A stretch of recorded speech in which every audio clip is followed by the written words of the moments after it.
ETF index mutual funds నేర్చుకుని stock మార్కెట్లో రాణించాలనుకుంటున్నారా? వెంటనే ఈ నెంబర్కి కాల్ చేయండి. నమస్తే రమగారు. నమస్తే జయ. రమగారు, మనం లాస్ట్ టైం కూర్చున్నప్పుడు ఒక వీడియో చేశామండి అత్తగారుల గురించి. వాళ్ళ డామినేటింగ్ కానీ వాళ్ళ బిహేవియర్ కానీ ఎలా ఉండాలి ఎలా ఉండకూడదు అని ఒకళ్ళు మనకి ఒక క్వశ్చన్ రేస్ చేశారు. ఒక ప్రశ్నకి సమాధానంగా మాట్లాడాం. అయితే మీరు అప్పుడే అన్నారు ఓన్లీ అత్తగారి గురించే మాట్లాడితే మిగతా వాళ్ళందరూ నా మీద పోట్లాడతారు జయ, కోడళ్ళు కూడా వాళ్ళు ఎలా ఉండాలి అనే విషయం మనం ఒక వీడియో చేద్దామని. సో ఆ టాపిక్ తీసుకుందామండి ఈరోజు. కోడళ్ళు వాళ్ళ బిహేవియర్ ఎలా ఉంటుంది, ఎలా ఉండాలి. ఇప్పుడు ఇవి అన్ని రకాలు ఉంటాయి జయ.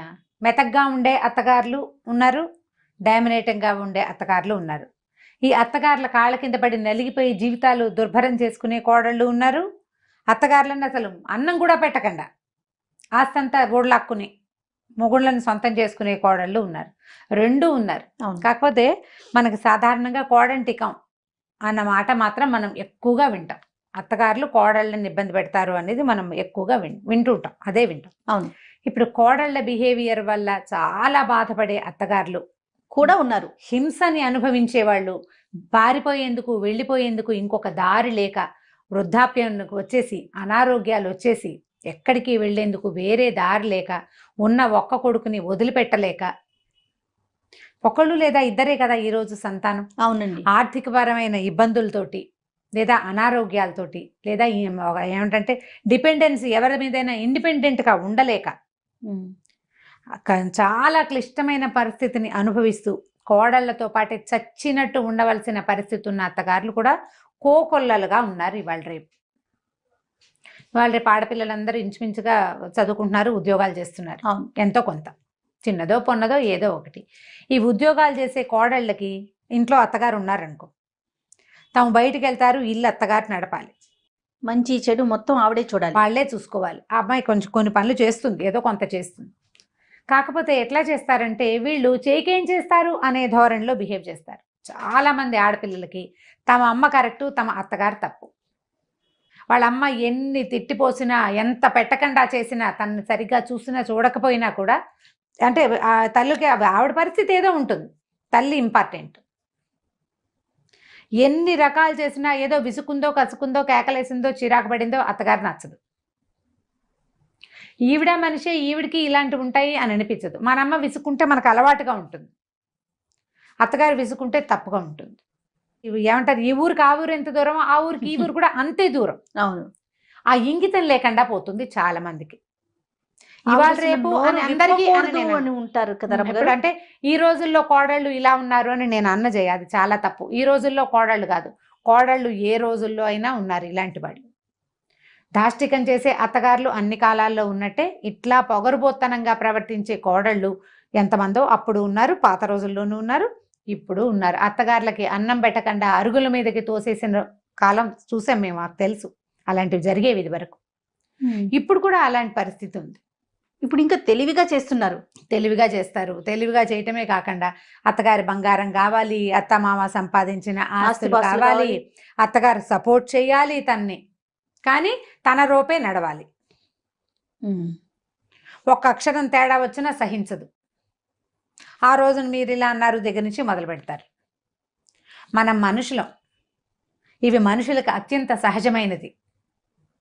మనకి మనిషి అవసరం ఉంది, మన పిల్లలకి పెద్దవాళ్ల తోడు కావాలి, మనకి ఇంట్లో ఒక మనిషి ఉండాలి, వీళ్లతో నేను కొంత సర్దుకోవాలి. పైగా నేను సంపాదించని, నేను ఏ రకంగానూ ప్రయత్నం చేయకుండా వచ్చిన ఆస్తి మీద నాకేం అధికారం ఉంది అనే ఆలోచనే ఉండట్లే. ఆత్మాభిమానం లేదు ఆడవాళ్ళకి. అంటే ఎలా ఆలోచిస్తారంటే నా భర్త, వాళ్ళ బిడ్డ, సో అది నాదే కదా అన్న ఆలోచన వస్తుంది తప్ప నాది కాదు అన్న ఆలోచన రాదు. నా భర్త వాళ్ళ బిడ్డ, నా భర్తకి బాధ్యత లేదా? అది నా భర్త వాళ్ళ అమ్మా నాన్న చూడాలంటే నేను కూడా చూడాలి. అలా కాకుండా ఆస్తుల వైపు మాత్రమే ఆలోచన వచ్చింది నాది అని, కానీ బాధ్యత వైపు ఆలోచించలేకపోతుంటారు. ప్రధానంగా ఆడవాళ్ళకి ఏంటంటే వీళ్ళకి వెన్నెముక లేదు, ఆత్మాభిమానం లేదు, సిగ్గు శరం లేవు. సంపాదించని ఆస్తి మీద నీకెట్లా హక్కు ఉంటుంది? చిన్న పాయింట్ కదా, చాలా చిన్న పాయింట్. నువ్వు బాధ్యత తీసుకో, నీకు హక్కు ఎక్కడి నుంచి వస్తుంది? తీసుకోని బాధ్యత వెనకాల వచ్చే హక్కుని తీసుకుంటున్నారు అంటే మీకు వెన్నుపూస లేదు, వెన్నెముక లేదు, మనుషులు కాదు మీరు. ఇక్కడ ఇంకొక విషయం రమ్మగారు, మేము డబ్బిచ్చి కొనుక్కుంటున్నాం కదా నా భర్తని అనే ఆలోచన కూడా ఉంటుంది. ఎందుకు కొనుక్కుంటావు? మొగుడినే కొనుక్కో. అప్పుడు అత్తగారి ఆస్తులు ఎందుకు కొనుక్కుంటావు నువ్వు? అది మొగుడిని కొనుక్కో. నీకు అంత ఎక్కువగా ఉంటే? ఖచ్చితంగా అదే అదే ప్రశ్న. ఇప్పుడు నేను డబ్బిచ్చి ఈ ఇంటికి వచ్చాను, అలాంటప్పుడు నన్ను ఎందుకు చూడరు? మేమిద్దరం ఒకటే కదా, అతని ఆస్తి నా ఆస్తే కదా అన్న ఇప్పుడు ఆలోచన నీ వస్తుంది ఆస్తి కదా. అంతా అతనిది కాదు, వాళ్ళు డబ్బు ఇచ్చి వదిలించుకున్నారు మీ అమ్మ నాన్న, సరిగా చెప్పాలంటే. మరి ఇప్పుడు ఈ మాట వస్తే ఇది కూడా రావాలి కదా. అంతే. ఆ మాట వస్తే ఇది కూడా రావాలి. ఈ డబ్బు ఇచ్చాము అనే పాయింట్ అసలు పాయింటే కాదు జయ. ఇప్పుడు అసలు అలాంటి ఆలోచన లేదు. ఇప్పుడు చాలా ప్రధానమైనది ఏంటంటే అత్తవారిని బాధ్యత నువ్వు తీసుకోవు. ఓ ఇద్దరు పెద్దవాళ్ళదో ఒక పెద్దవాళ్ళదో బాధ్యత తీసుకున్నప్పుడు వాళ్ళ ఆస్తి తీసుకునే హక్కు నీకెక్కడిది అని నిన్ను నువ్వు ప్రశ్నించుకో. ప్రతి ఆడపిల్ల ప్రశ్నించుకోవాలి. ఇలా ప్రవర్తించే కోడళ్ళంతా క్వశ్చన్ చేసుకోవాలి. నీకే బాధ్యత లేదు, మర్యాద లేదు. వాళ్ళు సంపాదించిన ఆస్తి ఎలా తీసుకుంటావు నువ్వు? అది చెత్తపుట్టగా ఉంది నీకు. చెత్తపుట్టలో చేయి పెడతావా? పెట్టవే నువ్వు. ఇంకెక్కడ ఆలోచన రావాలి కదా. అది మార్చుకోవాలి. ఆ ఐడియాలజీ మారాలి, అది మార్చాలి. ఆడవాళ్ళలో ఈ రకమైన ధోరణిని ప్రధానంగా మగవాళ్ళు దీన్ని ఎంకరేజ్ చెయ్యకూడదు. అవునండి, ఎంకరేజ్ చేయకూడదు. నువ్వు మా అమ్మని చూడవు, మా అమ్మతో మాట్లాడవు, మా అమ్మ అంటే నీకు పడదు. మరి ఆవిడ సంవత్సరానికి ఒకసారి ఇచ్చే డబ్బు ఎందుకు? ఆవిడ ఒంటి మీద ఉన్న బంగారం ఎందుకు? ఆవిడ వెనకాల రాబోయే రేపొద్దున డబ్బులు ఎందుకు? ఆవిడ మనవలకి ఇచ్చుకుంటుంది, నీకు ఇవ్వదు. ఆవిడ తదనంతరం వస్తుంది మనవాళ్ళకి, నీకు కాదు. నువ్వు అందులో అనుభవించడానికి ఏ అవకాశం నీకు లేదు. ఇప్పుడు ఇవన్నీ ఆస్తులు వస్తువులు ఉంటే ఒక విషయం, వాళ్ళ పరిస్థితి ఏంటి? లేని వాళ్ళ ఉన్న వాళ్ళకే చూడని పరిస్థితి ఉంది. అవును, నిజం. ఇప్పుడు లేకపోయినా కనీసం కొంత వయసు వచ్చే వరకు ఇంట్లో ఉన్న పెద్దవాళ్ళు ఆడో మగో పని చేస్తారు. అవును, పని చేసిన మనుషులకి కనీసమైన మర్యాద ఇవ్వవా నువ్వు?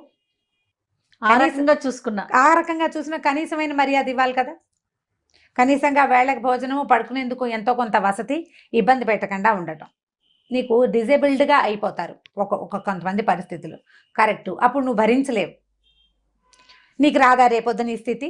అది నువ్వేం అమృతం తాగి పుట్టావు కాదుగా. నీకు కూడా వృద్ధాప్యం వస్తుంది, నీకు కూడా ముసల్తనం వస్తుంది, నీకు కొడుకులు ఉన్నారు. రేపొద్దున ఈ అరుగు రేపొద్దున నీకు కూడా సంప్రాప్తిస్తుంది. ఈ ఓల్డేజ్ హోమ్ నీకు కూడా వస్తుంది. ఓల్డేజ్ హోమ్ రాదా నీకు? అప్పుడు ఇంకా సోఫిస్టికేటెడ్ హోమ్స్ ఉండవు, ఉంటాయి కదా. మనం ఒక వీడియో చేశాను అమ్మగారు, మీకు గుర్తుందో లేదో. అమ్మని గాని అత్తయ్యని గాని ఇంట్లో ఉంచుకున్నప్పుడు వాళ్ళకి ఓపిక ఉన్నంత వరకు మన పిల్లల్ని చూస్తారు, అంటే వాళ్ళ బాధ్యత అని మనం అంటాం. కానీ రేపొద్దున వాళ్ళు మంచాన్ని పడినప్పుడు వాళ్ళ వయసు కొంచెం పెరుగుతుంది, ఈలోపు మన పిల్లలు కూడా పెరిగిపోతారు, వాళ్ళు చూడాల్సిన అవసరం ఉండదు. అలాంటప్పుడు ఆ బాధ్యత మనం తీసుకోవాలనే కోణంలో ఒక వీడియో చేసాం. తీసుకోవాల్సిందే. అది నువ్వు బాధ్యత తీసుకుంటే రేపొద్దున నీ బాధ్యత తీసుకునేందుకు తర్వాత తరం తయారవుతుంది ఒకటి. లేదా నువ్వు అసలు ఎవరి బాధ్యత మీద ఉండవలసిన అవసరం లేని పరిస్థితి ప్రకృతి నీకు కల్పిస్తుంది. నువ్వు బాధ్యత తీసుకోవు, ఇర్రెస్పాన్సిబుల్. నువ్వు మనిషిగా ఉండడానికి కూడా పనికిరాం, మనం మనుషులుగా కూడా పనికిరాం. అవునండి. నువ్వు అత్తమామ బాధ్యత తీసుకో, నీ పిల్లలు నీకు పంచ ప్రాణాలు. అబ్బో అసలు మామూలుగా కదా, మా అత్తగారు మా ఆయన్ని బాగా పెంచలేదు, నేను అద్భుతంగా పెంచుతానంటావు. తాత బొచ్చ తరతరాలు జయ, దాన్ని తప్పించుకోలేము మనం. అవునండి. నువ్వు అద్భుతంగా పెంచిన నీ కొడుకు రేపొద్దున ఏ కోడలకో దొరుకుతాడు. నీలాంటి బ్యాడ్ ఐడియాలజీ ఆ అమ్మాయికి కూడా ఉంటుంది. ఇది ఎక్కడో చోట కట్ చేయొద్దు.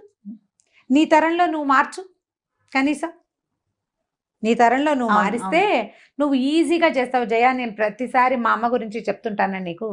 మా నాయనమ్మ తాతగారు పోయిన 10వ రోజున పడిపోయారు. ఆవిడకి మనిషి చాలా పొడుగట. మేము ఆవిడని పొడుగావిడిని చూడలే, మాకింతే చిట్టి నాయనమే తెలుసు. పొంగిపోయారే, అప్పుడు వంగిపోయారు. ఆస్టియోపొరోసిస్ ఉంది ఆవిడకి, చాలా భారీ మనిషి. అట్లా మా చిన్నాయనమ్మ కూడా ఇట్లా వంగి ఉండేవారు.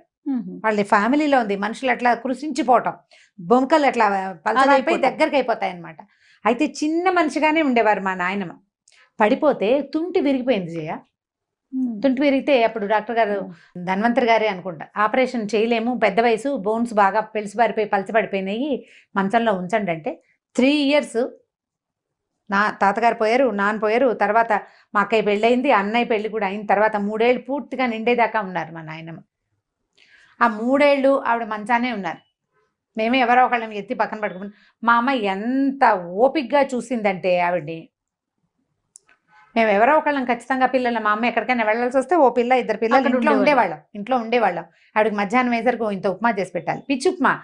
అదైనా సరే ఎంత బాగా చేసిందో, కుట్టేమో ఉప్మా అని చాలా సంతోషించేది పాపం మా నాయనమ్మ. చాలా చిన్న తిండి చూసేవాళ్ళం మేమే బాగా. మా అమ్మ అయితే ఎంత అట్మోస్ట్ కేర్ ఇచ్చింది మా నాయనమ్మకి. చివరికి మా అమ్మ ఎవరితోటి ఏమి చేయించుకోకుండా స్విచ్ ఆఫ్ చేసినట్టు వెళ్ళిపోయారు. నేను దాన్ని బాగా నమ్ముతాను జయ. ప్రతి వాళ్ళకి నేను ఇదే చెప్తాను. నేను చెప్పే ప్రతి కథలోనూ ఈ పాయింట్ ఉంటుంది. నేను జీవితాన్ని చూడటం వల్లే నాకు ఆ మాట వచ్చింది. నాయనమ్మ పోయిన 20 సంవత్సరాల తర్వాత ఎప్పుడో మా అమ్మగారికి నాయనమ్మకి చాలా డిఫరెన్స్ ఉంది. ఇంచుమించు మా నాయనమ్మ 86లో పోయి ఉంటారు కదా. మా అమ్మ 2010 దాకా ఉన్నారు. ఇన్ని సంవత్సరాలు ఆవిడ హాయిగానే ఉన్నారు. మా అమ్మ ఏం ఇబ్బంది పడలే. ఒకసారి చిన్న అనారోగ్యం వచ్చింది, మా ఇంటికే వచ్చారు, క్యూర్ అయిపోయారు, నార్మల్ అయిపోయారు.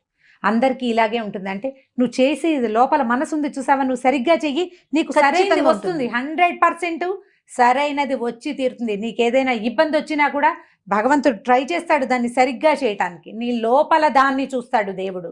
నువ్వు పైన ఏ రంగుని భగవంతుడు అక్కర్లా. నువ్వు రంగు రూపు, నువ్వు పెట్టే పువ్వు, నువ్వు పెట్టే ప్రసాదం కాదు, నీ లోపలి గుండె, నీ ఆత్మలో ఎలాంటిది ఉంది అనేదే భగవంతుడికి కావాలి. అదే మన చుట్టూతో ఉన్న ప్రకృతి చూస్తుంది. నాకు మీరు చెప్పే దాంట్లో బాగా నచ్చే ఒక పదం అంతే, ప్రకృతి చూస్తుంది, ప్రపంచం చూస్తూ ఉంటుంది మనని.